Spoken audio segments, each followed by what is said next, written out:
Welcome to the Washdown podcast. And on today's episode, returning guest Jim Giffen comes and we talk about Star Wars, the Clone Wars, specifically a lot about Anakin Skywalker, and the correlation of all of the mental health aspects of the Clone Wars and kind of how it relates to, mental health with the fire service and first responders. So had a great conversation, had a great time making this episode. Hope you enjoy it. Like and subscribe and all that stuff. So here you go. The Washdown podcast, the Clone Wars episode. Where you guys would need permission to talk about it? What's that? The Clone Wars. Just Clone Wars and... I don't know. Oh, we'll find out. Yeah. Yeah. I mean, other people do all kinds of reviews and all that kind of stuff on it. So, Right. Yeah. Yeah, I don't think we're trying to copy it. I think that's where you get your copyright infringement. Yeah. You're trying to copy something or use it to Yeah. make money, where a discussion about something is different. Yeah. Yeah. At least that's my argument. And I think worst case scenario, you get a cease and desist letter. Yeah. You're like, Don't talk about Okay. our show anymore. yeah. You Fine. brought notes? Yeah. That's awesome. Dude, I've been thinking That's why I got an just iPad. Yep. And it's not going to be just the Clone Wars. I think it's going to be all of it. It Because there's is. so many Yeah. lessons over the whole thing when you start breaking it down, and even other shows. Like Ted Lasso's all mental health. Oh, yeah, dude. It 100% is. We're like 5 episodes into season 2. Yeah. And I'm like the first 3 episodes, I'm like, fucking Jeremy, this stupid podcast. That's all I'm thinking about. Yeah, everything's changing. I still won't be fired. I'm gonna disparage the show the whole time. I'll be back on the next one. Yeah. Job security, Bullshit, man. Let's move the mic a little bit Oh, more, sorry, man. more towards you or you Yeah. towards it or How's that? that. There Great. we go. Sounds Yeah. good. So, yeah, we have to do that Instagram post. Yes. The hashtag Fire Chris. Can I give the middle fingers or no? No, we're not going to be like a certain, We're not gonna talk about that. let's not talk about that. Ooh, I just found a quote from Phantom Menace that I think would work. Oh, So you can start at the beginning. I'm down. let's go. So it was from was it Shmi? Is that her first name? Skywalker. Yes. Mom Skywalker. Yeah. Mama Skywalker. You can't stop change any more than you can stop the suns from setting. So it's all, I just looked up mental health quotes from Star Wars. There you go. And this is what popped Perfect. up. That's awesome. So people have already done it. We're done. Yes. Yeah. We're just going to give our 2 cents on it. Yeah. So it says she offers the pearl of wisdom to her young boy who is resisting leaving her for the life of a freed slave. So I guess you could relate that to Stockholm Syndrome a little bit. I know it's a little different than mental health, like fire service, police, or law enforcement, all that, but Yeah, but is it really? Because you're kind of institutionalized as a firefighter. Mm-hmm. I mean, a little bit. Like, I mean, they even use the same paint. So what's the, yeah, it's supposed to be calming on the inmates. So what's the 2 things firefighters hate? Change in the way things are. And what did Anakin hate? Change in the way things were. Yep. So, I mean, to me, it relates. Yeah. Discuss. Yeah, but we talked about that too and I want to get your opinion on it. In The Phantom Menace, like, it didn't seem like he was like super unhappy. Like, he seemed like a pretty carefree kid. Mm-hmm. Yeah. Like, he got to, like you mentioned whenever we were talking about it, like, he got to basically play with his toys, hang out with his friends. Yep. And yeah, he had some like work to do and stuff, but it didn't seem like he was super bothered by it. Mm-mm. No, Until- and he talked shit back to, what the fuck was his name? I can't remember his name all of a sudden. The guy that owned him. Yeah, I don't know. Oh. Yeah, the bug dude. Yeah. I can't remember. I can't remember his name. Yeah. Like The Guado or Todarian. something. Yeah. Was it Guado? Watto. Watto. That's Yep. what it was. Okay. So, yeah. But, I mean, he talked back, and now we never saw if he got punished.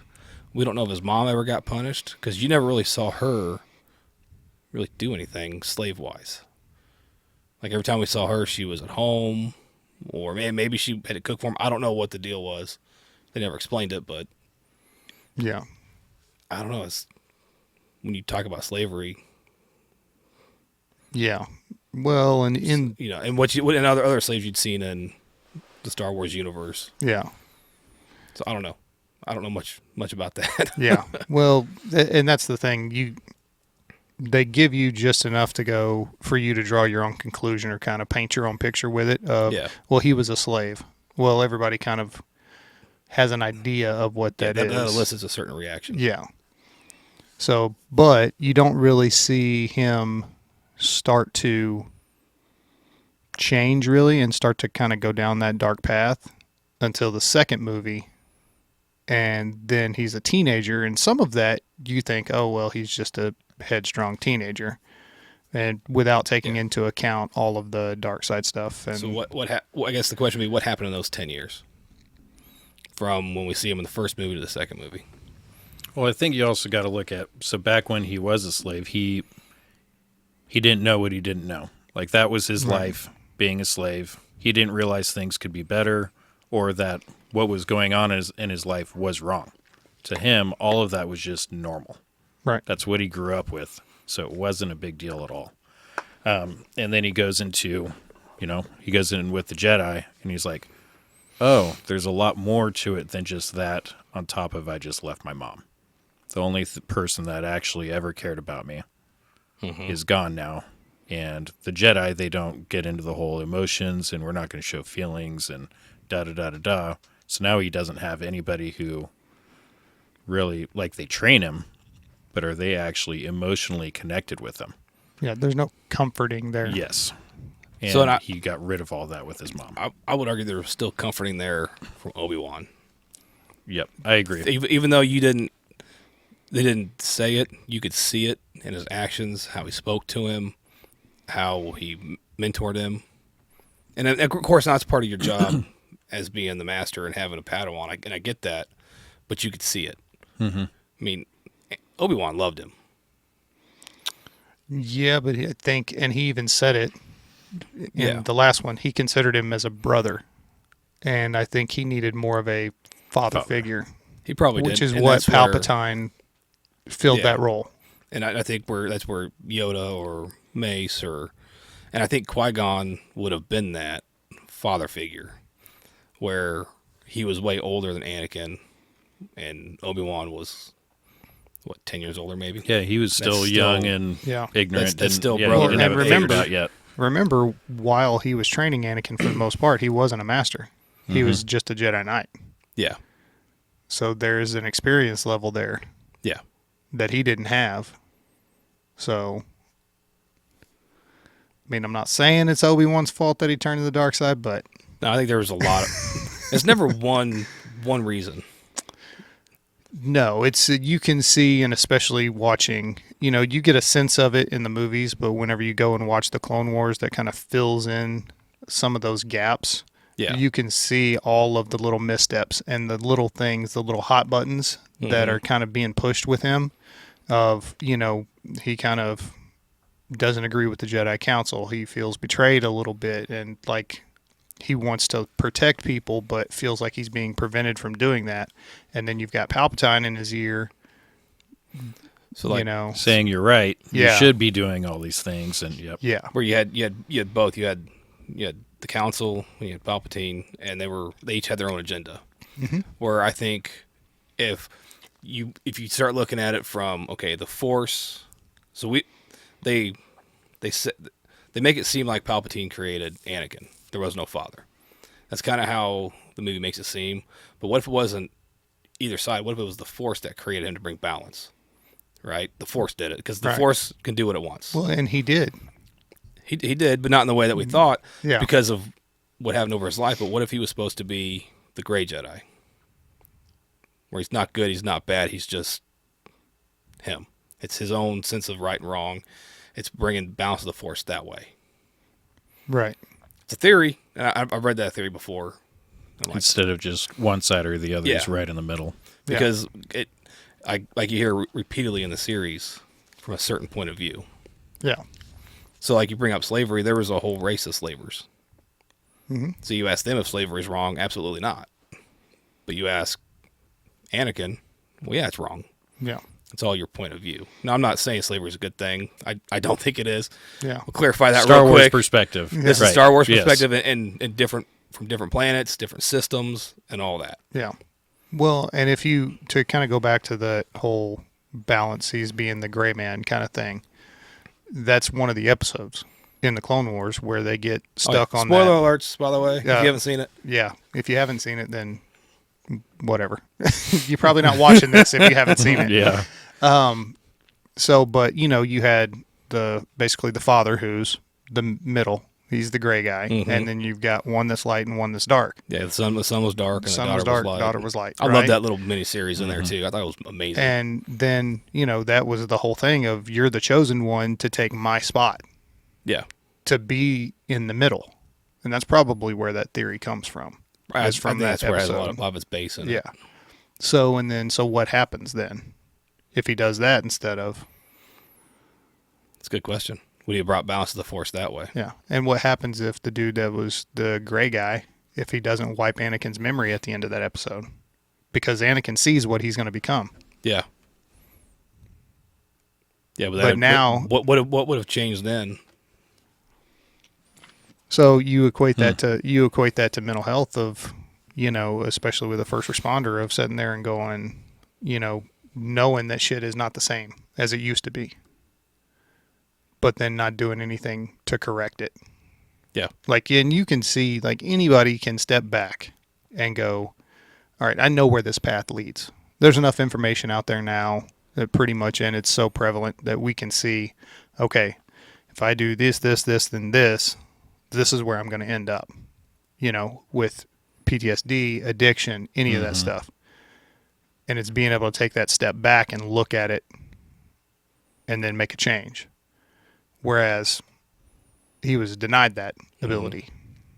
So, Yeah, he didn't have all the information, but I mean, to make a change, you got to start with the man in the mirror. no Michael Jackson quotes.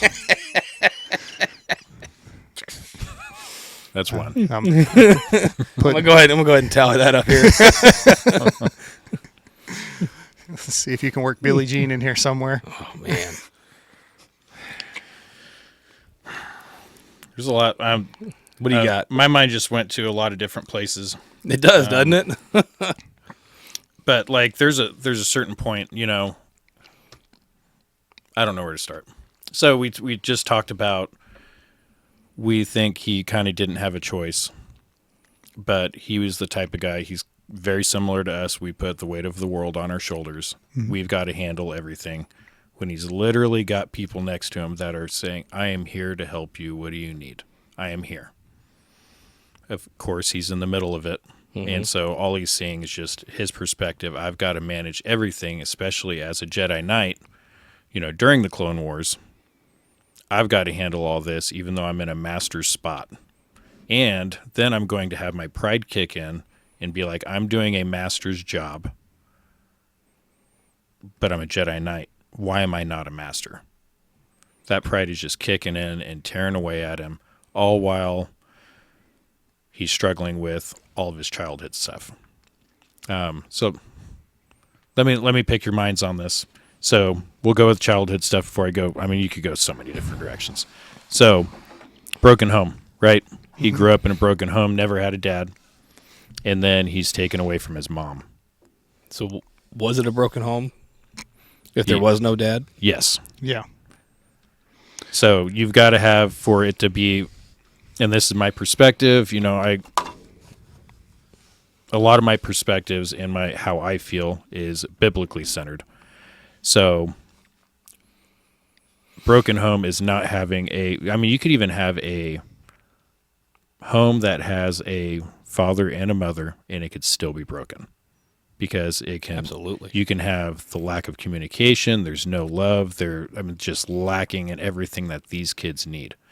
His was for sure a broken home because it's just his mom. Not saying his mom did a bad job of raising him, especially in being raised in a slave life, right? Mm-hmm. She did the best she could, but there's no dad around. So the best dad that he had was Watto. Yes. That was his dad, and this guy was a Scrooge, right? So do you think maybe he created C-3PO as a father figure? It just hit me. I haven't heard anything about that. I just thought about it. And it could be out there already. I don't know. I'm not going to take credit for somebody else's work, but why would you create a droid, a protocol droid, who like C-3PO if you don't need... So didn't he... I want to say... It was to help his mom. Yeah. That was Right? the excuse he gave, was to help his mom. So, that's fine. But when you have two parents in a home who love each other, there for each other, what do? They help each other. It's not a theory it's got a lot of holes in it, and I understand that. But from a certain point of view, Well, I mean, yeah, from a point of view of, hey, look, when I come home, I've always got that male figure and the mother figure there. and he was very caring the entire time. From the second he turned him on till, I mean, even throughout the whole thing, C-3PO always cared. Mm-hmm. Yeah. He was just a scaredy cat. Yeah. He's a protocol droid. What do you expect? But that it's on his programming. Yep. Yep. I can see that. I To don't a know, point. Just something I thought of just now. Yeah, I don't really know if I can get on board with that theory. I would think more he created him to help his mom and was like more of like a friend kind of. It could be. Well, and also like just being the fixer, or maybe that was one of his coping mechanisms was, hey, I can build this thing that can help others. Yeah. He's already doing that role of I'm here to help people. You look at episode 1, he's not realizing his traumatic stuff he has going on in his life, but he's already got that switch flicked on of I've got to help everybody. Yeah. He's helping the Jedi. He's helping his mom through the whole episode. Yeah. Yeah. And he doesn't realize the baggage that he's putting on his shoulders already. He's helping Watto make a ton of money. Yes. And in a way he's he's even helping Watto when he bets on the pod races because he knows Anakin's going to lose, and he's the only human doing it. Yep.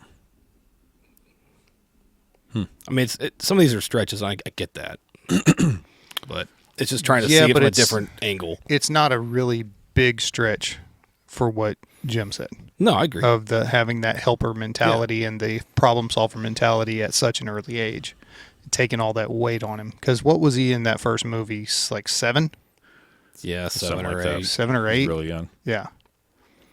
Well, and think about that, so again, he only had his mom. Who's supposed to be the guy taking all the weight on his shoulders and being the fixer and everything? It's supposed to be the dad. Yeah. Totally not in the picture. Yeah. So especially as males, even at a young age, if you're with a single mom raising a kid, guess who will feel like they need to take on all the weight? Yeah. The boys. Yeah. They are naturally going to do that because this isn't saying who's stronger versus male or female at all. I think there are just differences between men and women. As men, we naturally want to be strength and the leaders and the caretakers and the people who just give everything to those around us, and especially our loved ones like our single mom. And so you see this kid just doing that. Yeah. He's the one who's going out and working his butt off for Watto, sorry. Yeah. And but like you said, his mom is staying at home. She's the caretaker of the house, and he's the one working his butt off at 7. He's already taken everything on his shoulders, and he has no idea how that's going to affect him down the road. So it's pretty... So like we said, we don't know what her role was as being a slave, and maybe it was to make food and do little things around other places, do all the errands, essentially. Yep. They just never talked about it. Yeah. I don't know. Well, and I had some good notes. I did a little training for our fire department, and it was just talking about, I like to keep my stuff peer support, PTSD related. And one of the things that I brought up, I did a lot of research, was so for kids, and again, this is just different.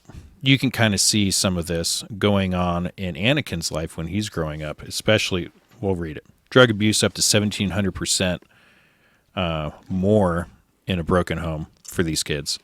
Violent crimes are up 700%, and these are minimums.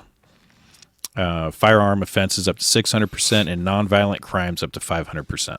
So let's just talk about the nonviolent crimes or even violent crimes. And sorry about that. In Anakin's life, you see his anger and his rage is a lot higher because he went 7-8 years without having that male figure teaching him self-control. And self-control is basically in control of your strength. So men were naturally stronger. But having that self-control is control over that and control over our anger and our rage. And we look at him and he like flicks a switch all the time, like real quick, like bam. And he's not even thinking about the decisions he's making. He's just strictly or just completely going off of anger and rage. A lot of his fighting is instinct. Mm-hmm. He's got great instincts, don't get me wrong. Yes. But I think a lot of it comes from that. Yep. Especially like when you start talking about the droids. And there was some strategic stuff that he had learned over time, but it was still, how am I going to overpower this battalion of droids coming at me? Right. He was good at it, but but it doesn't always work out. As you know, when he fights Dooku the first time, didn't even come up with game plan. He's just just attack. Yeah. and Dooku's a master. I mean, yep. The best defense is a good offense. Yeah, it worked out well for Anakin. Yep. And then even the second time, like he gotten a lot stronger. Well, so it's the second time in the movies because they fought more in the cartoon, and he was able to hold his own. Like you could see him getting stronger and better, but it was still just raw. Where he didn't have the techniques and all that. Where if he would have stopped and thought about it and had control, like you're saying, I think he would have beat Dooku easily. Yep. And Dooku was great with his lightsaber and with the Force. Don't get me wrong. I'm not trying to knock Count Dooku, but Anakin was just better. Self-control goes a lot way. Yeah. You've got the skill plus the self-control in your life. And and Dooku was very disciplined. Yep. Yeah, because he was a Jedi Master before he turned. Yeah. And he was Yoda's Yeah. Padawan. Mm-hmm. And Dooku still couldn't take Yoda. He ran like a bitch from Yoda. I would too. I would too. I mean, even Palpatine ran from Yoda. Yeah. He's like, this little green guy don't stop. Yep. Like, I'm just going to make him angry. Yeah. Well, supposedly the only person that ever beat Yoda in a lightsaber battle was Mace Windu. I believe it because he uses that style, that forbidden style, and I can't think of the name of it. It's where you use your anger to your advantage, and you're teetering a line. There's like 7 forms, and it's the 7th. Yeah, so that's what Anakin needed to learn then. Is that one? Yeah, and he probably would have been able to take Windu and everybody else. So my opinion on that was, and correct me, you guys might have a different idea, but the anger and rage was almost like an addiction. So for him to use a lightsaber style like that would have been like an alcoholic going, I'm just going to have one drink. Yeah, I can buy that. I think he was probably one of those people that complete abstinence was the only solution for him. Maybe, but at a young age, if it was recognized and he was taught self-control, because Mace was angry. I get Samuel Jackson played him, and that's a natural facial expression. He's a great actor. How many times did Obi-Wan say, control, Anakin? Control your emotions. Okay. It wasn't that he wasn't taught. He just didn't do it. So whether he was incapable or being manipulated. Difference in being taught and being told. You can tell someone to control their anger at all times. Well, you have to assume that they did some exercises at the Jedi Temple over that. I mean, one would think, but yeah. Oh, maybe that's the negative of him at such an old age. They like him to come in younger. Yeah. Maybe that was one of the negatives is they knew that it would be harder for them to learn that at an older age like that. Yeah. And he had trouble. Oh, yeah. So So now That's to put it mildly. That's the understatement of the podcast so Yes, far. there you so go. would you say it's to teach them or to brainwash them at a young age? I don't think having self-control over your emotions is a negative thing. But it's self-control in the way they want it, not in. But there's multiple ways to have self-control. Like it's not a bad thing to get angry every once in a while. You have to let your emotions out. You can't keep it buried. Yes. But when you're talking about teaching people not to be angry, because anger leads to fear, fear leads to the dark side. You know what I mean? So you can't ever get angry. Mm-hmm. If you can't get you can't tell me Yoda was never angry or worried. I mean, you saw him get worried plenty of times. Well, and he even talked about that in, maybe it was Rebels, where he was talking to Kanan Jarrus, I think, in one episode there. He was talking about how that's how basically they allowed Palpatine to take over, is because Yoda failed and he was let his anger and worry and fear kind of override and led him to make bad decisions. And he didn't recognize it because of how clouded everything was. So It makes sense. But again, you still have to. You can't ignore half your emotions, and that's kind of that's what I saw as the Jedi teaching throughout the movies and the cartoons, the 1, 2, and 3, and the cartoons. Yeah. Is that's a bad thing. We can't. It's over here. We don't talk about that. They wanted to cut out thing. all emotions. They wanted you to cut it out. And you can't. You can't. You have to embrace your emotions, and that was a failure. Kind of seems like that talk that we had the other day about compartmentalization.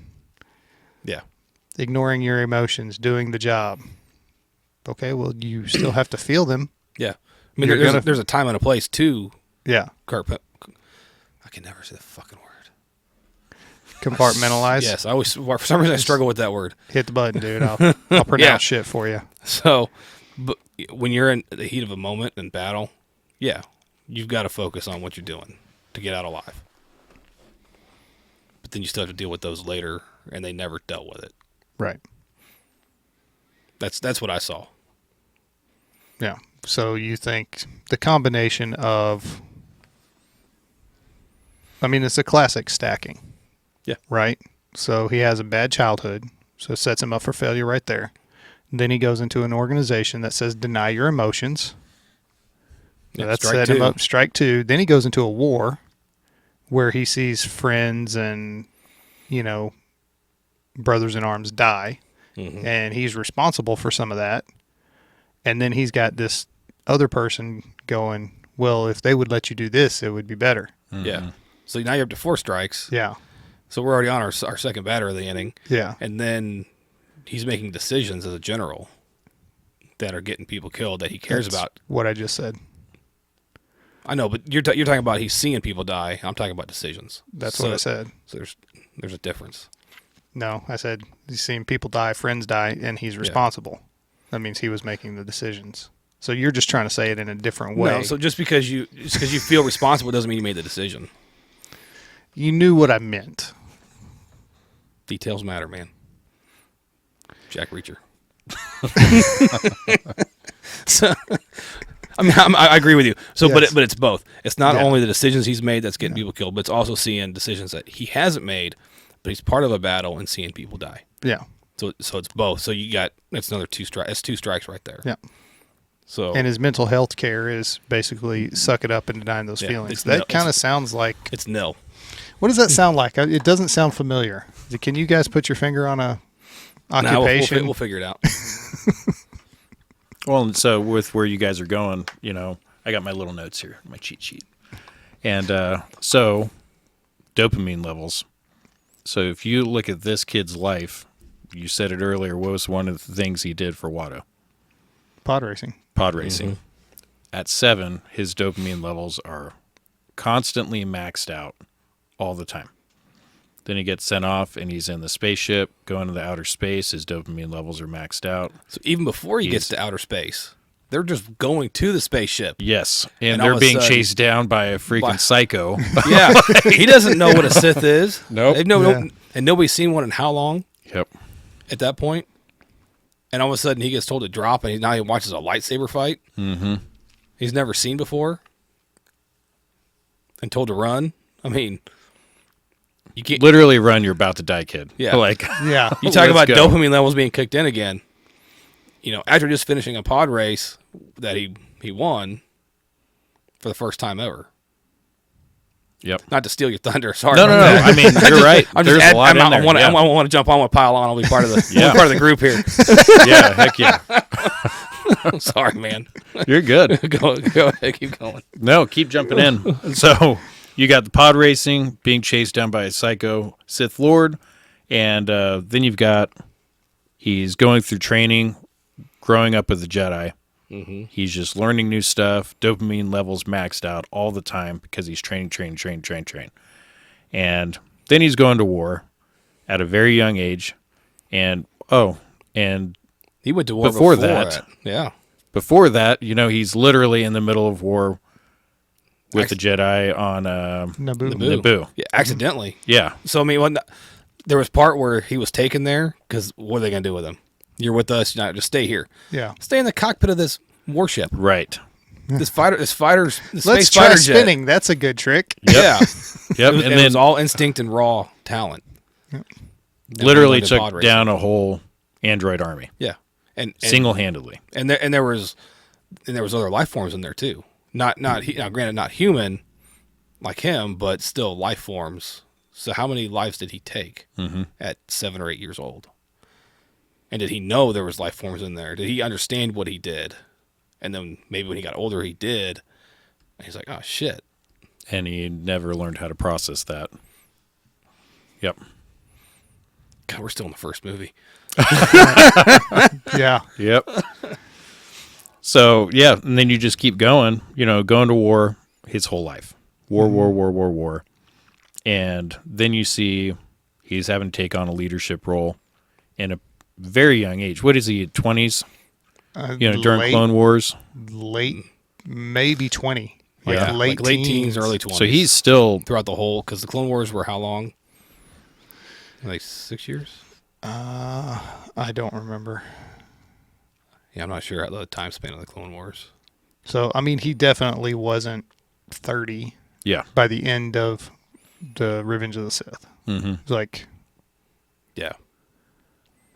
so, but I mean, he had to have been, which is weird. Like, the timeline is really fuzzy with that. And then in between that time and Return of the Jedi, like, it's really hard to put your finger on how many years it actually was. Mhm. Because if you look at the actor who portrayed him, and then the age of Luke and Leia, because, I mean, you assume that Luke and Leia are in their mid-20s by the time of Return of the Luke Jedi. still seemed like a teenager to me. Well, Return of the Jedi. Oh, okay. Sorry, I missed not A New Hope. My bad, A I New missed Hope, he seems like he's 17-ish. that. Yeah. So, I mean, that's 17 years after Revenge of the Sith. Yeah. So what was happening? So, I mean, that puts him at what, 37, 40? Yeah. Mid-40s at the oldest? And then he might if be... our timeline's right. Yeah, and then he might be in his early 50s by the time Return of the Jedi starts. But then you look at him when his helmet finally comes off. I mean, he don't look a day over 80. Yeah, It's a scar tissue. Yeah. scar tissue, the Force lightning he's taken over the years. Yep. And then, which that never made sense to me after I watched the cartoon. What do you mean? So in the movies, you see him take the hit of Force lightning, like he can't block it Yeah. as Vader. But as Anakin, you watched him block it consistently. So I have a theory on that I'm going to steal from somebody else. So as Vader, he was less powerful than he was as Anakin. Because, so the theory is that the midichlorians are in throughout your whole body. And You've that's been what... losing parts. Yeah, and he's been losing parts, so he has less midichlorians. So he's less strong in the Force. Because think about it, he was basically a torso and a head by the time of... Right. Yeah. I mean, he was all mechanical. Yeah. So there's another one out there that it wasn't so much that his count dropped. It was that he had to use the Force to help sustain life. Now, the suit did a lot, but not everything. And it was constant needles. Yeah. So to help, he got injections of pain meds, essentially, is what they were saying in the suit. Yeah. But to help still block that, he had to use part of the force. Could be. So I'm like, But I mean, I if you can see remember, that. if you remember in Empire Strikes Back, he blocks a blaster bolt, absorbs it with his hand. Yeah. From Han Solo. So So now why can't he block the force? What happened He was blocking it between- with a lightsaber too. Don't forget that. yeah. The lightsaber blocks the force lightning. So why can't he just? Well, You know what I mean? Or is he doing it because it's his master? He's like, oh, I got to take the beating. I think that's probably Is there that too? And there's a little bit of that of going back to Stockholm syndrome again. yeah. Just theories. I don't know. I'm not the writer of the movie. We need to call George Lucas. Get him on the phone. Somebody get him on the phone. Yep. So yeah. I don't know. Next. Oh, so just with see what you guys thought, kind of back to those dopamine levels. You guys experienced it. I mean, crap, even your last shift you guys were on. Just running call after call after call after call. And finally, you're done at 10 o'clock at night. You're like, okay, finally. And you just crash, when you finally get a sec. Mm-hmm. You look at this guy's life, and it's like, you don't get any breaks, dude. Like, you were just nonstop on this high forever. And, like, mentally, this guy has to just be exhausted. And he doesn't even know it. He has no idea what his body's going through. And then, on top of, well, what do you do when you hit this dopamine high? You're like, okay, this one was really high. That was awesome. You hit this next one. Whoa, that was even better than that last one. And everything he goes through in his life is like maxing out another high dopamine level. And then he starts lusting after Padme. I mean, Adding that on top of him it. on that one. Natalie Portman's. Jane knows it. I would leave my wife in a heartbeat for Natalie Portman. Not a second thought. And she knows it. Oh my! Shouldn't have to worry about it, but at the same time. So I don't blame Anakin for this one. It's not his fault. Yeah, but explicit rules. Yeah. So that's where I was going with it. Yep. Yeah. Go ahead. I'll let you do it. Run with it. Yeah. Well, explicit rules, you can't have a relationship. So Yeah. then it's the constant worry of, okay, we got to sneak around. We might get caught. Like, how is this going to work out? And then if you are watching the cartoon, there's times where she is like, hey, we need to stop. Like, this isn't a real marriage. Like, nobody can know about us because you'll get kicked out of the order. And he's like, don't say that. Like, that really, really hurts him because he has made her like everything, the center of his world, and protecting her. I mean, ultimately it leads to his downfall, right? That's the straw that broke the camel's back because he has a vision. Yeah. Of her dying in childbirth. And like he is just, it almost seems like at that point where she tells him that she's pregnant, he is out of touch with reality already. Because he just, no, it's going to work out. We're just going to do it. It's going to be fine. We'll, whatever. Without anything. And that's why I lean towards the idea that he was early 20s. Because it shows like a lack of maturity as well. Yeah. Of just thinking problems through. So now what? So I saw this on some post, and it was, what if Padme had told him, why don't you just leave the Jedi Order? It's not like you lose your powers or your lightsaber. And I was like, So I think this is, I got angry when I saw that. I was like, I think this is where the pride issue comes in. And I bring up pride a lot because I see it a lot in my own life, like how it just kind of creeps in there and sneaks into your life, and you're like, what the heck? Where did this come from? Like, It wasn't there a week ago, and then these random thoughts just pop in my head. I'm like, what the heck? And so you look at him, again, he's expecting one day he's going to be a Jedi Master, but they're not letting him. Yeah. And so he's like he's like on a leash is what he feels like. He's just being dragged along. Well, and I think that he feels one step further than that. I think he feels like he's going to be the master. Yes. Yep. And then he can make some changes. Yeah. But the problem with that is, with that thinking, is he feels entitled. He feels like it is due him when in actuality, so I was just listening to Luke 14. It talks about, I'm not going to go too biblical. That's not why we're here. But you see Jesus telling a story of like the guy walking in to a party. There's a table. This guy sits at the front, the head. And then the person running the party is like, no, you need to get up. I've got somebody else that is better than you who needs to sit here. So Anakin's problem is that he feels he should be at the head table. When in actuality, Anakin, remember your place. You should be at the last seat at the bottom. And you know what? You should be happy that you're even here. You shouldn't have been here. Everybody was saying no except for one person. And that's the reason why he's here. So Anakin comes back and he's just completely ungrateful all the time. All the time. And this is his pride just kicking in and fighting the whole system that allowed him to be here. How many times do we do that? Like we do that at the fire station. We're moaning and groaning all the time. Biggest bunch of complainers. Yeah. And it's like, hey, guys, why aren't we just happy to be here? We got a job. We're locked in. This is the best job in the world. Yeah. Guess what we're going to do? Instead of saying that, we're going to complain about everything we can. And instead of being grateful. You always want more. Yep, we do. And I think that's our pride, man. We are owed and we are due what we think we should have. And then we find out there's force heal. Like,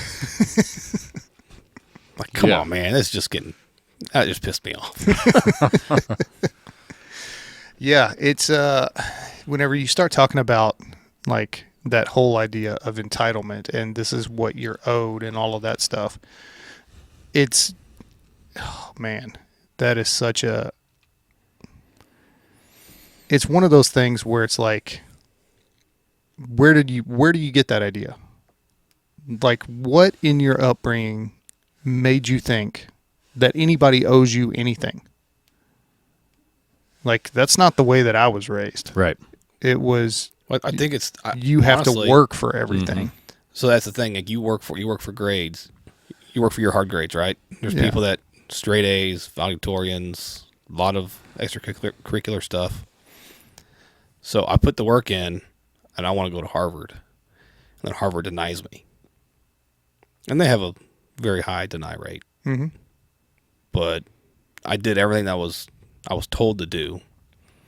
That if I do this, I will earn this, and now I'm not given it essentially. Mm-hmm. Mm-hmm. So I can kind of see where some of that comes from. I've done the work, so why am I not here where I think I should be, where I was told I was gonna be? Who told you that? Who told you were going to be there? Was it the organization you were trying to get into? Yeah, like if you go on, if Harvard says, I'm using Harvard as an example, yeah, because it's a top tier school. Yeah. So when you go on their academics website mm-hmm. and what you have to do to achieve admission, mm-hmm. it spells it out. Now it doesn't guarantee you're going to get in because there's certain spots and stuff like that, and there's other outside factors. Mm-hmm. But if I check all the boxes and I'm not admitted, what does that do to you? You've worked this hard for how many years? So I can kind of see where, and I'm not defending Anakin. I'm just saying I can see where he's coming from. No, you're defending him. It's fine, man. I always put you on the Sith side anyway. Yeah, I'm more Sith's my pretty own. Cool. Yeah, they got all that cool stuff. I think their outfits are cooler too. Who doesn't want a red lightsaber? Come on. Yeah, I don't know. I think a green one would be pretty dope, but not that green color that they have. Like a darker green would be. You want like a forest green? Yes. You want I don't indoor know. Mace green is what you want. Windu's is. I know it's purple, but his is the coolest. Yeah, that thing is. It's cool, but so Ezra Bridger's lightsaber, the first one that he made, was probably the coolest because it was a lightsaber / stun gun. Yeah, that was pretty awesome. So I mean, I think we've all figured out or read where his lightsaber, where Mace Windu's lightsaber came from. Where it was he wanted purple because Samuel L. Jackson likes purple and he's Samuel L. Jackson. So Yeah. yeah, Yeah, I would have he said can yes rock too. anything. Yeah. And it looked really cool, Yeah. especially what he did with it. But there's theories out there about it. So like he had a blue one, I think, because of his knowledge and his fighting ability. But because of his style of fighting, the red bled into it. So it And made that's it why it's purple. And I was like, that makes sense. That's cool. Because he teetered that line of the light and the dark. So, or I would put Mace as more towards a gray Jedi than a Jedi. Oh, because you could totally tell when he's fighting Palpatine. Yeah. He's pissed. Yeah. He's not. I'm under control. No, he's pissed. He's Yeah. ready to freaking But that's murder the thing. this fool. But he Yeah. still had control. Yes. Yeah. Right up until Anakin cut his hand off and sent him flying across the. Yeah. I think he's still alive personally, but I think he survived the fall. How many times do you see Jedis fall from great heights and then land on their feet? They're like Yeah. cats. I But- mean, there is that theory out there. Because, I mean, as far as he was flying, he would have been able to get back under control. And then, I got to slow down, use the Force. That's how they made their long jumps and leaps and all that. Yeah. I'm just saying, I think he's still alive. They just haven't written it in yet. Yeah. Yeah. They better. That'd be awesome. Shows But- up with his Samuel L. Jackson shows up with his mechanical arm and just choking fools. So, but back to the entitlement conversation, though. Yeah, so I mean, I think part of what Anakin's problem was is he was a little whiny in the movies, which I didn't like. I agree. Yeah. But again, like you're saying, though, it showed his age. Yeah. Yeah, where I think he would have been that he was put on the council for the wrong reasons and by the wrong person. Where I think he would have been there, but I also don't think the Jedi did a good job of explaining things. This is the way it is. Shut up. And I didn't like that. you can correlate that with most fire departments too. It's a lack of communication. The lack of Yes. communication Yes. from the top down and the bottom up in departments of, no, you got to do this. Well, why? Well, we're not going to tell you why. You just go do this. And so that breeds that resentment, which in turn takes a hit on morale, the individual members' Yeah. mental health, because you feel like you're not appreciated Yeah, for doing, he felt like a weapon. yeah. Where I think if, you have those long space travels, like, hey, we're going to this system, it's going to take us, 15 parsecs. Parsec is a distance. I know, but I'm a Han Solo guy, so fuck off. So, I was hoping somebody would catch that. Yeah. But it's Make not, the Kessel run in less than 12 parsecs. that's right. Yeah. Yeah. So, but now you have these long distances where you're on the ship. Mm-hmm. That's a perfect time to explain things and have those conversations where I think the Jedi could have implemented so much stuff. They were just so far behind. I thought the Force was going to do everything and stuck in tradition, like police and fire departments and military. Yeah. But you gotta evolve. You can't just stay back, 100 years ago. Yep. Yeah. Well, and that's the problem that you see in, with mental health in the first responder world, is we are super far behind the times of the awareness, the explaining things, like just the communication aspect of it, of going, this is normal, and being, having resources in place to deal with it, and then members on their own dealing with it, going, yes, I need to deal with this, with having that realization, because you still have that stigma from the old traditional crowd, and they're starting to be phased out, but how much of the new generations have they tainted with that same mindset? So it's like they're Palpatine and tainting all of our Padawans with their dark side bullshit. Don't tell me that that wasn't a great analogy. It would have been if he said it. Just not you. Okay. I liked it. Yeah. Well, thanks, Jim. you I go. appreciate that. Oh, so I never thought about this until I went back and watched it again. It was Empire Strikes Back. I never thought about the line until this podcast. So have you guys been thinking about Firing me? this Absolutely. for a couple weeks? Oh yeah, Yeah. yeah. Ever since we decided to do it. Yep. Oh, dude, I went Yeah. and watched the whole episode or the whole series of Clone Wars.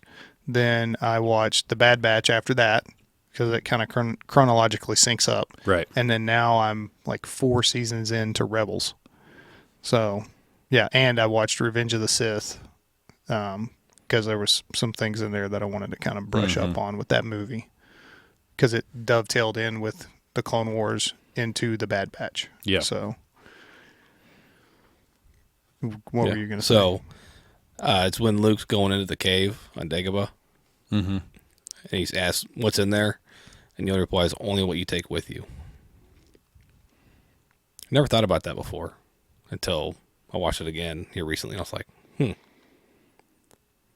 makes sense. So what did Luke take in with him? Fear. A lot of fear. And fear of who? Vader. And himself becoming Vader, Yep. becoming his father. I mean, it kind of shows where his head's at the time. And he's not ready. Yeah. He's not mentally prepared. He's still dealing with stuff. I mean, how is he, you find out Vader's your dad. And he hadn't really found out yet, but I think he had a feeling.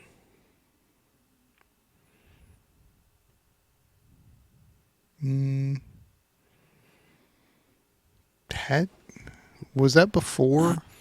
That was before Vader told him. Because Vader told me in the movie when he cut his hand off. Okay. But I think he had a feeling. Like we're connected somehow. Yeah, but it doesn't spell it out in the movie. That's one of those internal dialogues that doesn't. Yeah. Yeah, I don't know. I guess I just always looked at it as he was afraid of turning into Vader. I did too forever, and I thought about it from a different angle. I didn't want to say it again, but go ahead. A different point of view. We'll just say a different perspective. How about that? So just looking at it from a different way, I was like, oh, because Jedis are all about the meditating and searching your feelings, because they talk about that too. Which is weird because you're supposed to deny your feelings, but you're supposed to search them. Mm-hmm. A lot of contradicting in the Jedi Order. So after watching the Clone Wars, the cartoon, I can see why Anakin thinks the Jedi are evil. It made sense to me. Like I understand your train of thought now. Yeah, definitely that whole certain point of view thing, and the way that Palpatine was able to manipulate to make what they were doing seem like more than it was. And that's part of that whole communication thing. Because if they would have communicated clearly to him, I doubt you have those problems. If you would have had understanding. But he didn't have any understanding. He had 2 conflicting viewpoints. And he just chose the wrong one.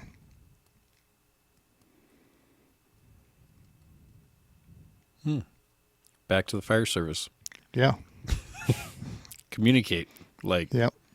Cool. I see what your goal is. Why are we doing all this?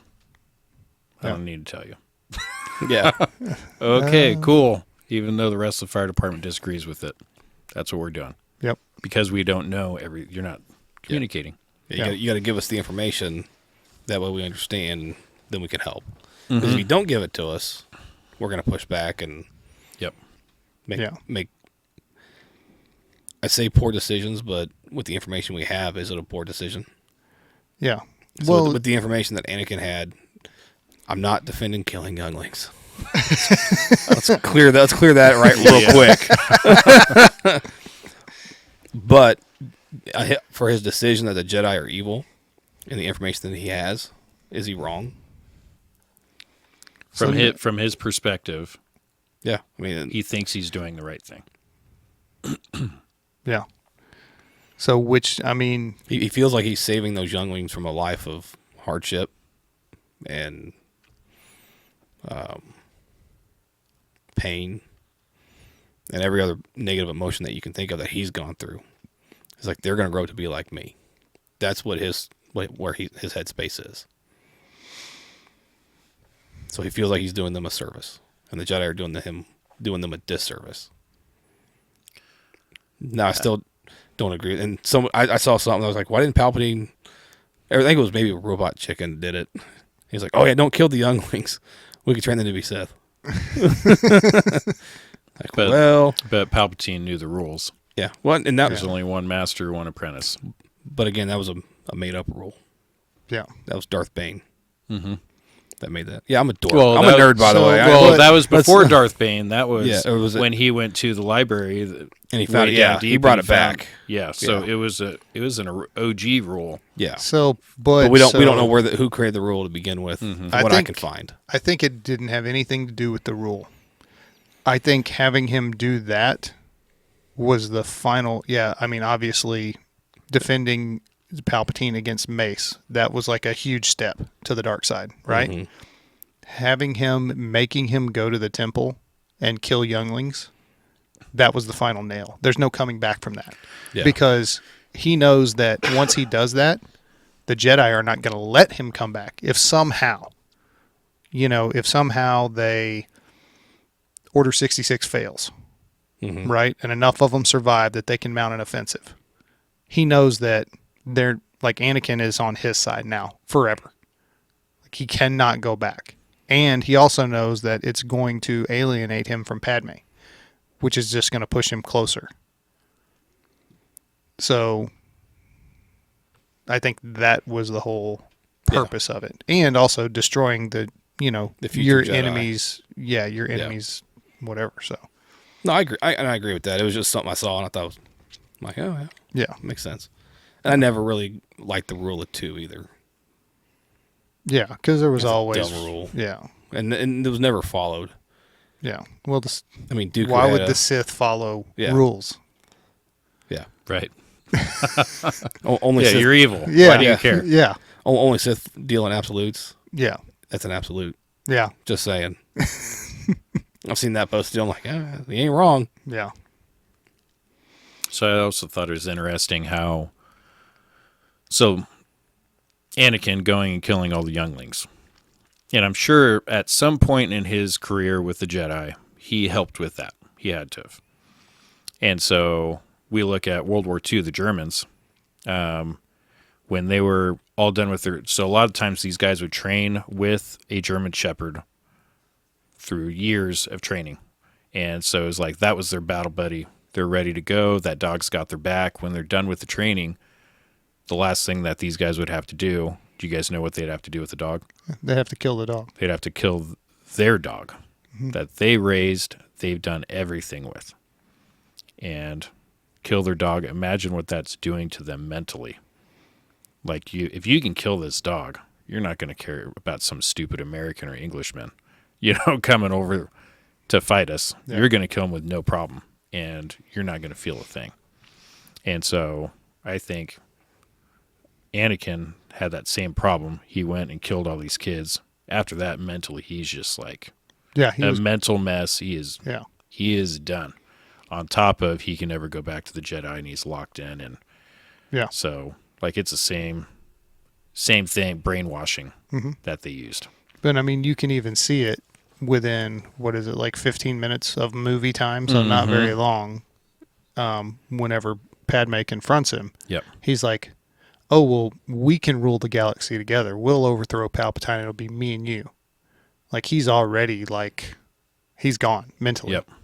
Like, he went from, I'm protecting everybody, to now I'm going to run everything. Mm-hmm. It's that quest for power. Yeah. To be in charge. Yep. Not being content with what you got when what you got isn't that bad. Yeah. Yeah. So I want to switch it up right here. And we'll probably end up coming back to it, but I want to get you guys' thoughts on this. So in watching the Clone Wars and then the Bad Batch after that, there's the part where they start decommissioning the clones.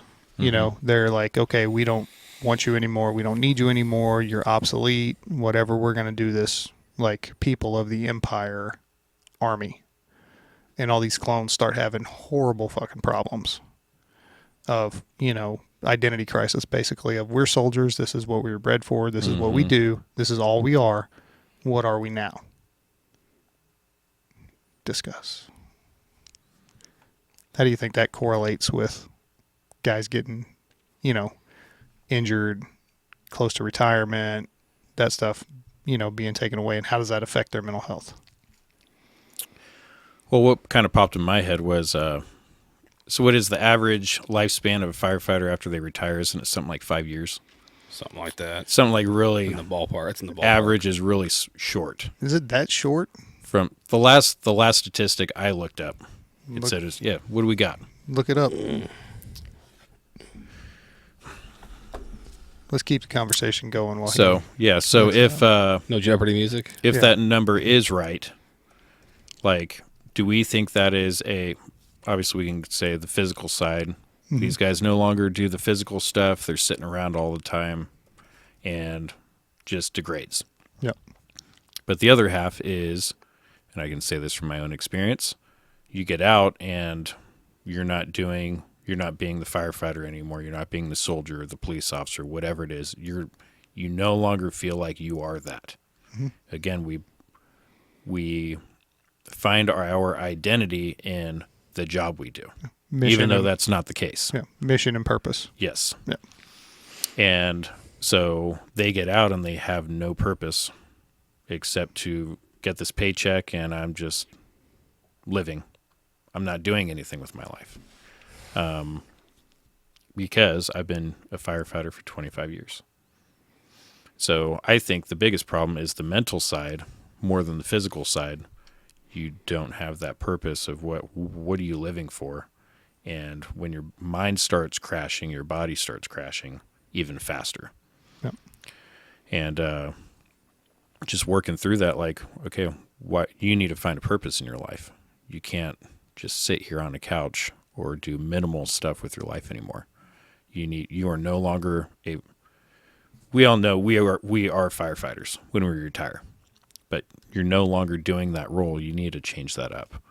And so I don't know how to really get people to see that. Yeah, it's one of those things where I think until you are at that point, and some people just naturally just make better transitions, life transitions than other people do. But it's so true. And I've heard a ton of therapists and retired firefighters talk about it of you have to have something. Mm-hmm. Once you retire, like, you'll hear guys talk about, oh, I'm going to travel. Okay, what are you going to do after that first month? Because you have to do something that's sustainable, something that fulfills you, gives you a purpose, because that's what your whole life has been. And you're right, man. I mean, you start going downhill mentally with being separated from your tribe. You don't have a job. You don't have a purpose, a task.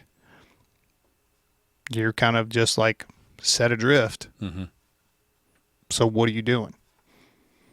Well, and with that, so I've heard guys say, and I was one of them, when you retire, you almost feel like you were betrayed by your guys, because a lot of these guys aren't calling you anymore. They're not talking to you anymore. Again, it's not because they don't want to talk or anything like that. It's just, hey, you were the one that left. But all these guys who are still working, they're all still there. Life is going on like normal, as usual.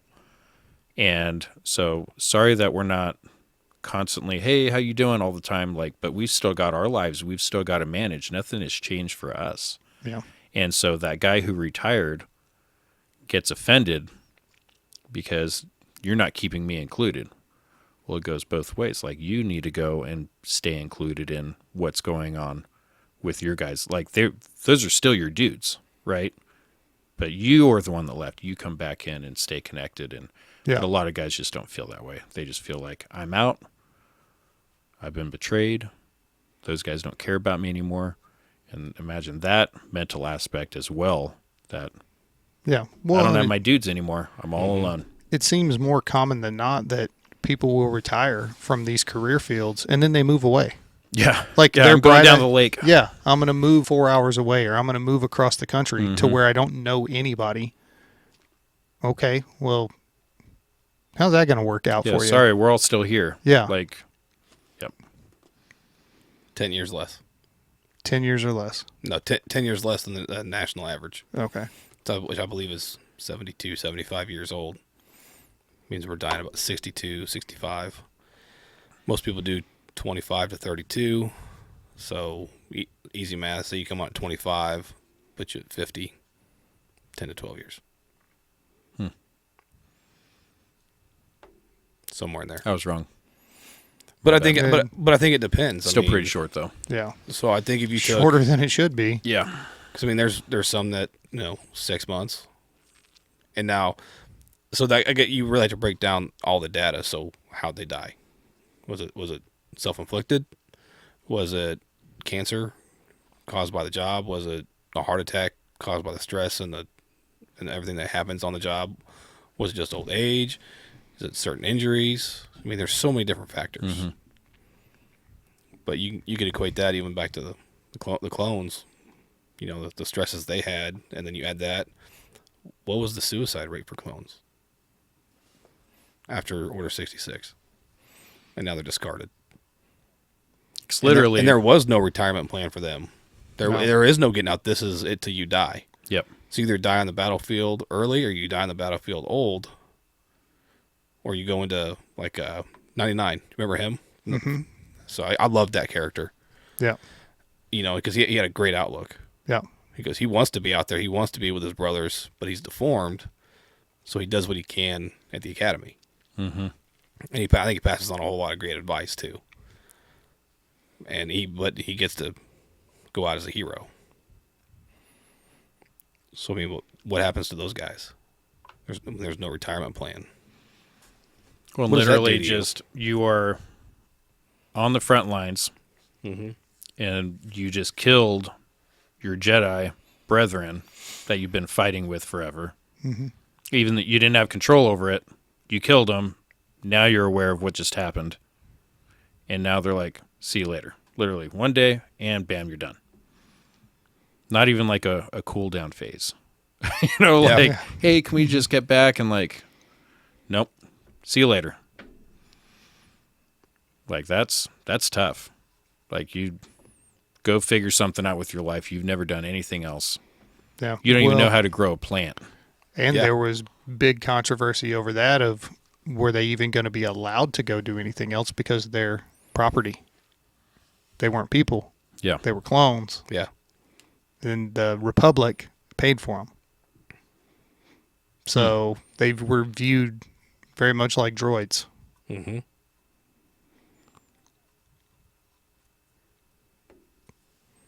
I don't know. I'm just saying. Makes you wonder. Yeah. I mean, I can definitely see that as a common feeling of, not having some say over your destiny, in the fire service and, being a police officer in the military of you're basically told where to go, what to do all the time and how that can wear on you.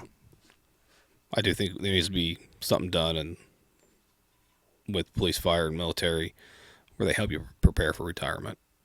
What you're going to go through, what you're going to feel, how are you going to retire, what are you going to do? I'm not saying seminars, but Well, and I think essentially that. Yep. So most departments, it seems like, and I know the military does this now too. I don't know how many people take advantage of it. They do have like these classes and everything. Do I think they're enough? Probably not, because most of them are very fast. Like, oh, you're retiring on this date. Okay, 30 days before we're going to go over this. Well, that's not something. That's a huge life event. It's Yeah. not. You're going to plan it in a month. This is something you should be planning like a year, 2 years out of setting things up. Yeah, I think Like- when you get close to whatever your minimum is, like, you got to do X amount of years. All right, so we'll use the 25-year mark. You do 25 years and you're eligible to retire. So at 22, 23, like, hey, we need you to go to these. That way we can help prepare you in case you want to go. Even if you're going to stay longer, that's fine. But you can start prepping Yeah. for what is going to happen when you retire. Well, and we bear some responsibility for that too. Because you got to go. And you got to take in the information they're providing. So, I mean. Yep. I agree with you on that. We've got resources. Yeah. We're not using them. Yeah. So So I also think it goes back to communication, because a lot of people don't know the resources that are available to them. yeah. So I think at an early age, even if it's whether you have an academy or not for your department, or whenever you come in and do the entry stuff, okay, these are all the resources that we have, and then every 6 months or a year or whatever, you have a training just on that, and communicate everything. And I'm not saying bombard people with emails, because we all know what happens with that. Yep. Deleted. Yep. You don't even open them. You just delete, Yeah. delete. Because you get tired of seeing it. But I think if you throw in a yearly training such as that, I think it would help. Mm-hmm. But you started early, when you're coming on in the entry phase. Well, and I agree with you. Like, I think about our new hire program. We have HR come in, and I want to say it's like maybe an hour that they're there, and they cover everything that the city does, your retirement plans, healthcare, blah, blah, blah, blah, an hour. That's not enough time. Not at all. Like, there's like an hour for explaining half of your retirement plan, like for them to really know how to do it. Yeah. So, like, I agree. I think you need to have something, but how much of that is also on the cities to be doing a better job? Not dogging on HR and all that, but No, because you're messing with somebody's future. Yeah. Like maybe you guys should be explaining it and doing a very good job, because I've got firefighters who have been on for 3 years and they still don't have like a 457 set up. They're like, well, I know they talked about it when I first got hired, but I didn't really get any of it. Okay, Yeah, well, that's a problem. Like, Yeah. because you need more than just the city or whatever retirement plan you're on. You need more than that. Yeah. And they don't understand because of a lack of communication seems to be a key going on, Yeah. But man, Yeah. It's crazy. Top of the tree. Mm-hmm. Tip of the spear is communication. Damn. We'll agree to disagree. You can be wrong. It's fine. I mean, like 90% of the time, you're wrong on this show anyway. Wow. he's communicating with you. That's good. Yeah. I mean, I wish it was reciprocated. communicating fake news, terrible facts. See, it's always a denier. Fucking CNN over there. Okay, Fox News. At least I'm entertaining. Oh, man.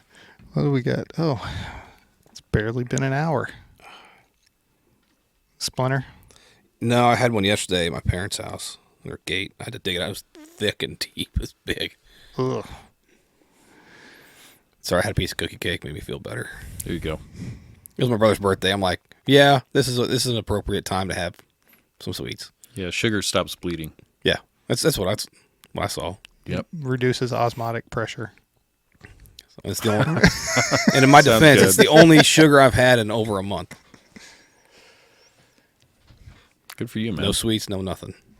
Good job. Yeah, that's So I was awesome. like, it was delicious. And the quarter scoop ice cream I got. He just keeps digging the hole a little bit deeper and a little bit deeper. A quarter scoop of ice cream and some cake. It was and vanilla then, bean. I mean, it's healthy. Ugh. as far as Yeah, ice cream beans. goes. I wasn't complaining. It was delicious. No. After a month of not having it, I was like, yeah. Yeah. And then I was in the bathroom 30 minutes later. I was like, totally worth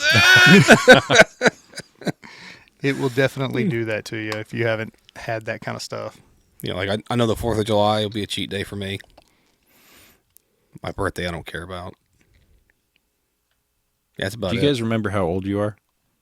Mm-hmm. Okay. I always have trouble every year remembering because I just stop caring. Yeah. I get told constantly. There you go. Yeah, that's... Yeah, no, I used to celebrate my birthday pretty big, but I think I stopped around 32-ish or so. Yeah. I'm just like, meh, this is what it is. Yeah. So I did the big ones. I did 21. I think 25 is a big one.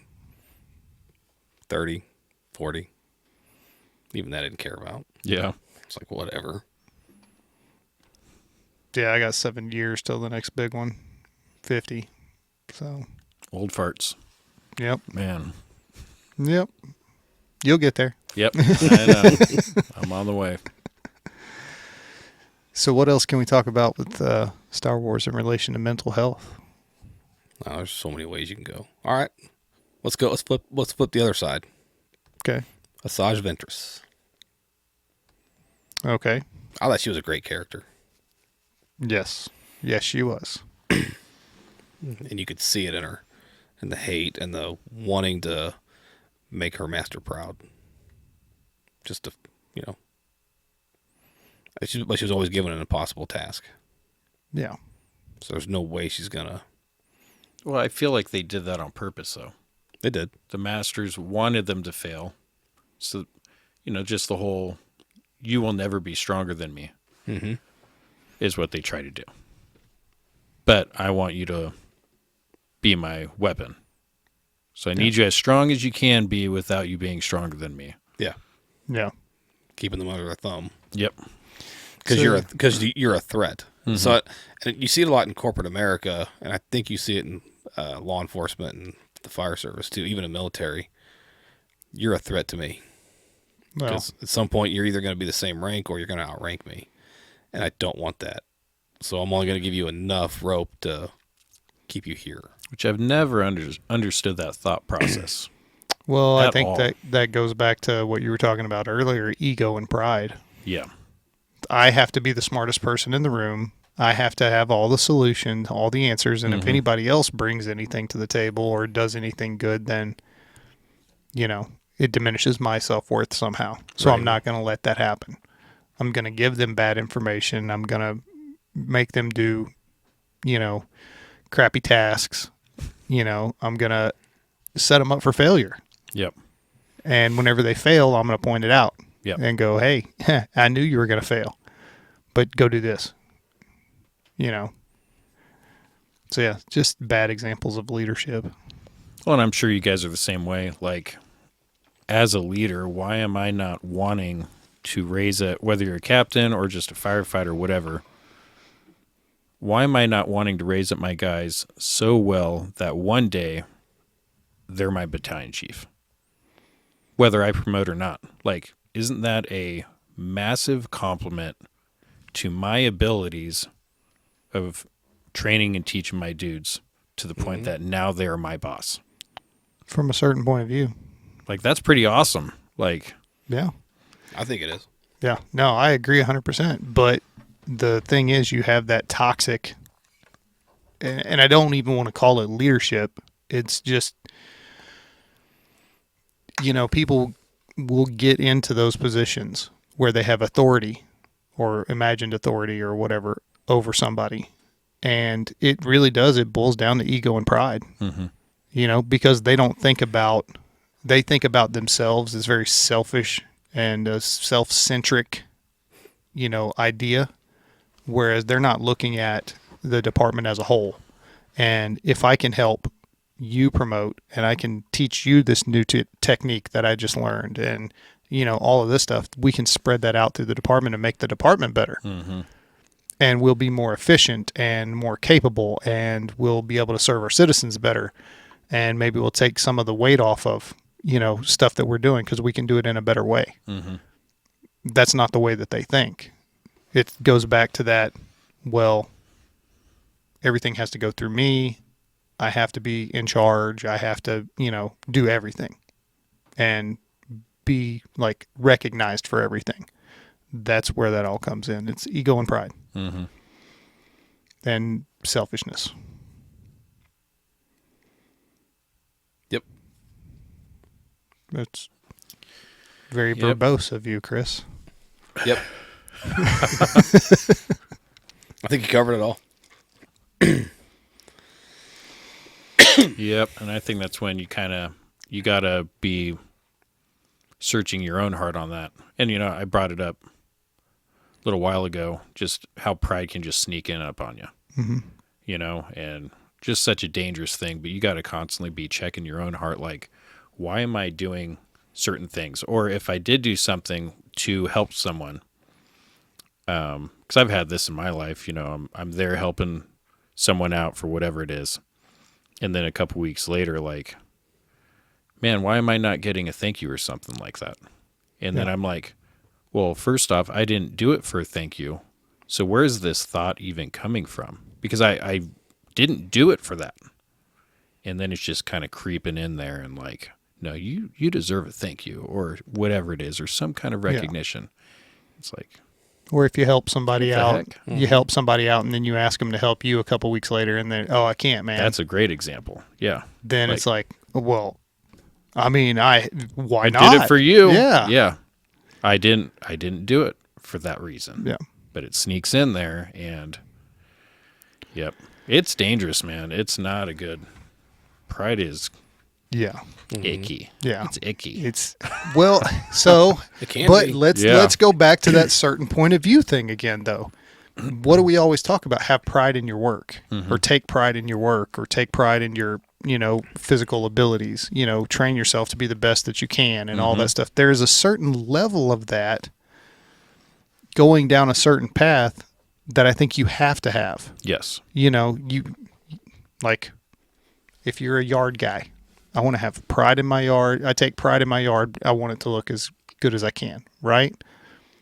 But there's a limit to that. And I think that's where people get in trouble is they take that pride from being something that is good and helpful, and they just go too far to where then it becomes a detriment. Yep. I don't know, working on lifting something, right? Lifting the cot at work. No, I can do this. I can do this by myself. Well, it's a 500-pound patient. Right. I got this, bro. Put your ego down, put your pride down, and do it as a team. Right. And that's, in the fire service especially, it seems like, we talk about you don't go anywhere alone, right? You always have a partner if you're on the ambulance or if you're on a pumper or a truck or whatever. There's always somebody with you. You are a team. Let your teammate function as your teammate. You don't have to do it all yourself. And you can do that. You can definitely draw that correlation with, mental health and peer support because we're all a team. So let your teammates carry the weight that they can carry. And then you carry, spread the load out. Yep. Basically. Yep. Well, it's something I bring up. Sorry, go ahead. No, I'm just agreeing. You're good. So when I gave my presentation for my fire department, one of the things that I would say was, are you going to go into a house fire with the 2.5, the roof ladder, irons, New York hook? Are you going to grab all of that crap on your own? No, you're not. So why do we try to do that in, I say real life, outside of the job? But we just load ourselves up with everything we possibly can, and we don't ask for help. And it's just, I don't know why we do that. Personality defect. Yeah. It's, There you go. well, I think it is. It's personality, the types that are drawn to these professions. And like what you said earlier, it's pride. Pride and ego. And we let it be a detriment. Because, again, like we've talked about so many times, we are the helpers. We're not going to ask for help because we got this. We're going to help you. We're going to help this person or we're going to help this person. And it's like what Mike was here the other day. We were doing an episode and we're talking about that. And what did he say? We were talking about how therapy, is becoming more acceptable, right? But a lot of people's perception of it or thinking about it is, okay, well, yeah, it's cool if you go do that. It's not for me. I don't need it. And that's just pride and ego again. So if it's good for Chris, if it's good for Jim, Why wouldn't I try it? Right. I see the results. And I think that's part of the problem too, is we have people that will go to therapy and do stuff to get better, but then they keep it to themselves. They don't go, yeah, hey, I see you're struggling. I went through this. Mm-hmm. I went to a therapist and it was great. What you see on the flip side is they either say nothing or they say, well, it's not that, suck it up. Mm-hmm. So if it's good enough for you to go to therapy behind, everybody's back, so to say, why isn't it good enough for this guy or this girl? I don't know. That's just something that I continue to struggle with and something that is a pet peeve of mine. It pisses me off. So. Your expectations are too high. We talked about that the other day. Yeah. They're not making you mad because they don't have the power. No. And you're getting mad because they're not meeting your expectations. Right. I have an idea of how things should be, and yes. It's not, and that's what makes you mad. Yes. Well, I also think part of that is it's hard not to get upset when it's like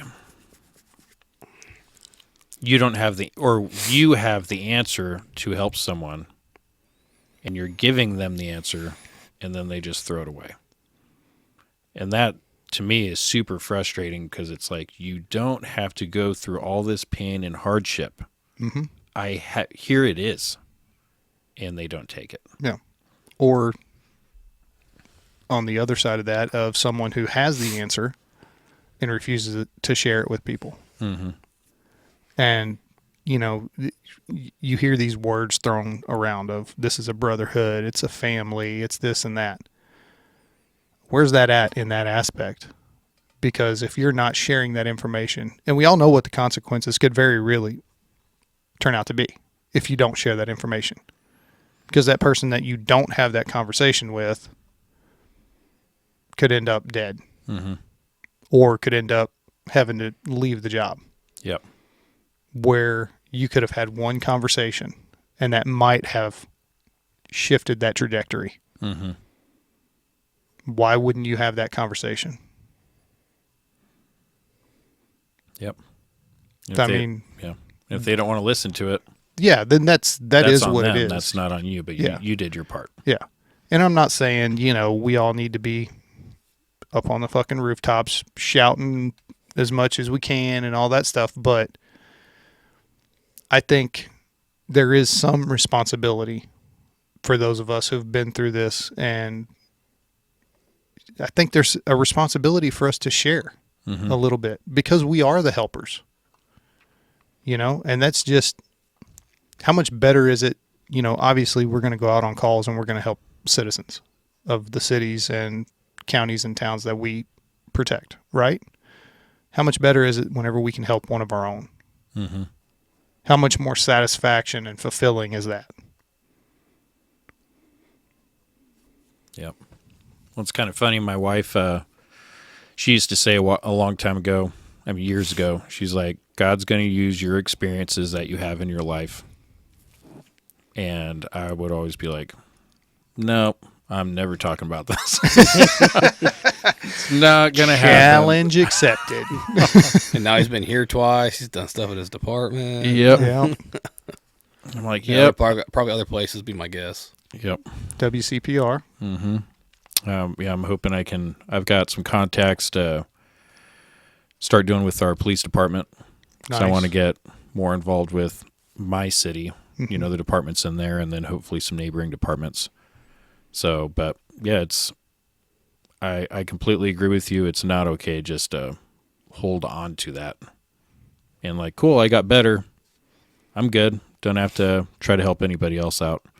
It's like, no, if people feel like I felt, like I need to be there for them. Mm-hmm. I need to back them up and carry that burden. So imagine what would have happened if the Jedi Order would have had that in place. Dooku might not have left. Anakin might have been saved. Mm-hmm. And who knows how many other Jedi. Yep. Those are the ones we know about. Yeah. And there's thousands of them. Yeah. Well, and Palpatine wouldn't have been able to take over the Empire or the whole galaxy. No, they probably would have seen it. Yeah. Maybe change some rules. Well, I think what you just said, like, of course, the one guy that was doing that was Qui-Gon Jinn. Yeah, he was trying. Like, he was literally there, like, okay, it's okay to do those things. And, of course, Yeah. he's the one that dies. Yeah. Like, that's how it always goes. The guys that shouldn't be dying, that can make the best changes in, they're the ones who get booted out or whatever it is. It's just funny how the world works. Yeah. Well, I So- mean, and I'm sure you've seen it, the guy that would make, or the girl or whatever, the person that would make the best captain or lieutenant or the best, director of the department or the best whatever seems to be the person that never, either they just have no interest in being in that position of doing that job, or they just get passed over and passed over and passed over for whatever reason.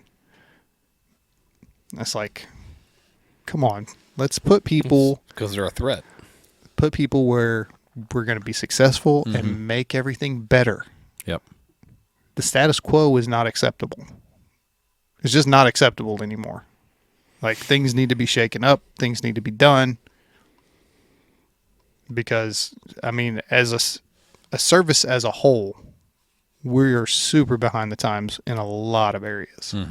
Mental health is just one of them.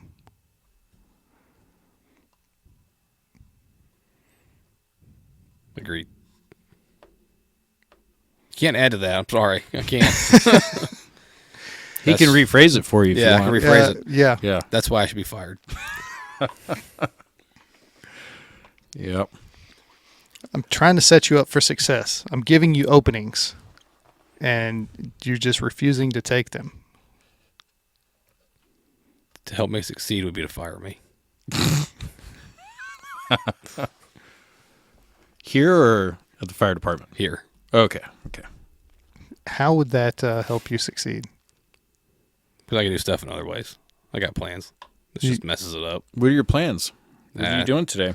What would you be doing today? I'd probably do my schoolwork. Going back to college? Yeah, I'm working on my master's. Ugh. He's trying to be all smart and shit. Yeah. Heck yeah. I just keep it handcuffed while I'm here. I don't want to make somebody feel like less of a person.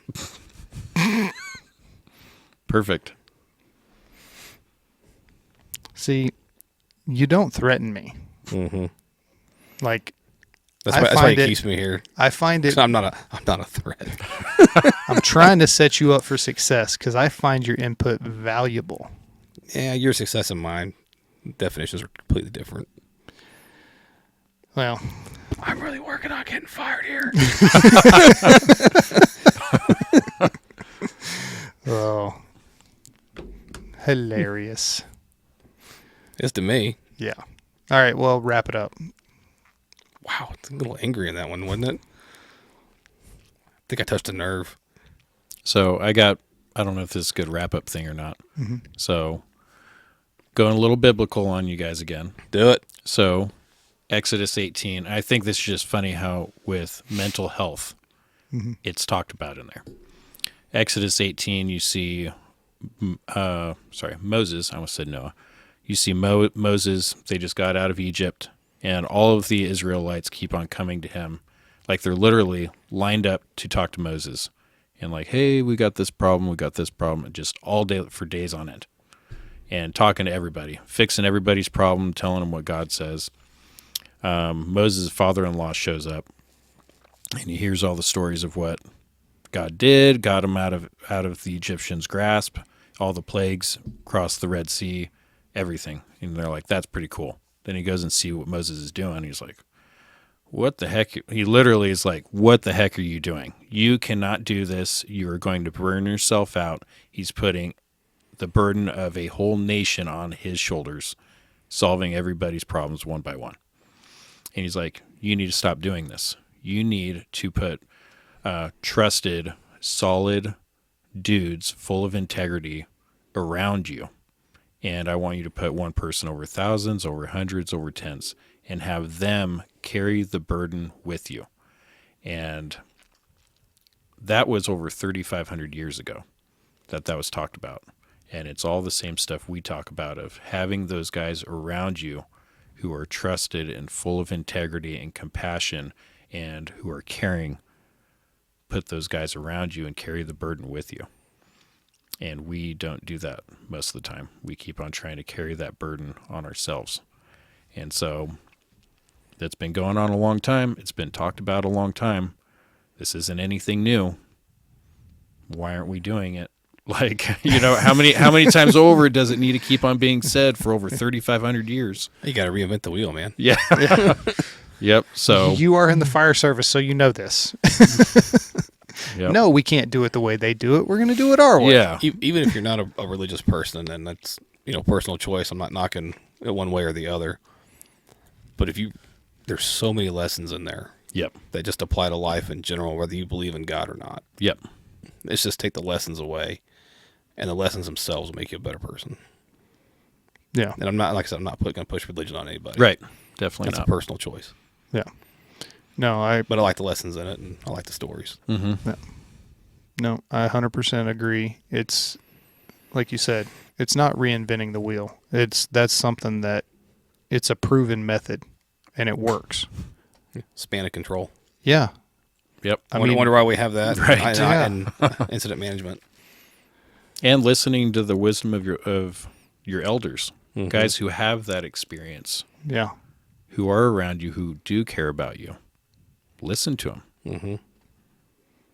They've probably got a lot of wisdom in that. So, Just so long as they're not Palpatine. yeah, yeah. You got to be discerning. He had a lot of wisdom in evil. Yeah. So- Yeah. He can manipulate very well. Yeah. Well, and that's where you got to, that's the important part of being picky and choosy of who you associate with Mm-hmm. and who you decide to listen to. Got to pick the right mentor. Yeah. Well, I think that's kind of why that Moses' father-in-law was like, choose people full of wisdom, integrity, humility, and are caring.